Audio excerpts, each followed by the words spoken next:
Well, I told you I'd get you some good news, and it is that Aussie automotive manufacturing is now just as big as the final days of Commodore and Falcon. Now, that ended in this country 6 years ago. Ryan Walkinshaw from Walkinshaw Group joins me now to explain. Thank you so much for coming in. Great to see you again. What's driving this boom? I think it's driven by the fact that since the automotive industry stopped manufacturing cars in the traditional sense around the sort of 2017, 2018 time, we've become a more innovative and dynamic group in this sort of sector. So myself and some of my competitors, we created a sort of nursery of innovation here in Australia. And we started creating more products such as left to right-hand drive conversions, more performance variants. Previously, there was a lot of focus on just Holden and Ford in that area, but now we have Ram, we have GM, which came from Holden, Volkswagen, Mitsubishi.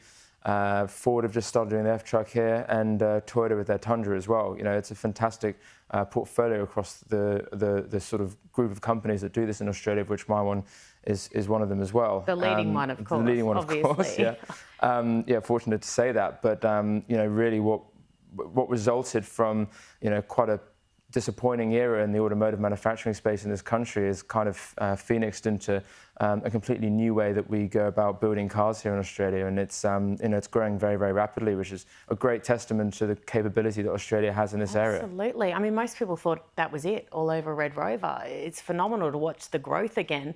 Employment, how many people are working in this industry? Obviously great numbers. Yeah, good numbers. It jumps up and down a little bit depending on product cycles and how many we have currently manufacturing, but we sort of sit around the 1,500 mark. Yeah, that will grow probably closer to the 2,000 mark by 2026.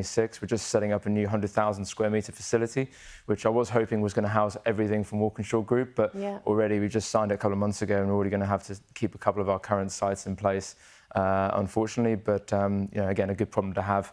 Absolutely. Congratulations. Before I let you go, luxury car tax. I follow you on Instagram and you get asked this question 10 times a day. What's the problem with it? And is it just rich elitists who don't want to pay as much money? No, it's frustrating because when you go through a remanufacturing process, bringing a car from left to right-hand drive, there's an additional cost, roughly between $15,000 to $20,000 additional cost that goes into it. And in the commercial vehicle space, like the Ram trucks you see on the road, that isn't something which has luxury car tax applied.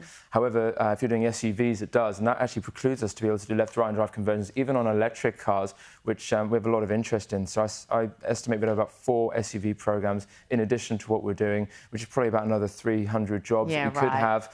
And again, this isn't just a tax offset for us. It actually goes straight to the consumer. So it's not us that gets the benefit if we're removed from this. And that tax was put in place to actually support Australian automotive manufacturing back in the day, Holden, Ford, Toyota. And now it's actually acting as a hindrance to our growth, which is very, very frustrating. So removing it makes way too much sense, which means it will never happen. Not happen. Brilliant. Ryan Walkinshaw, thank you so much for coming in. And congrats on 4 years of record growth as well. You're doing a great job. Thank you so much.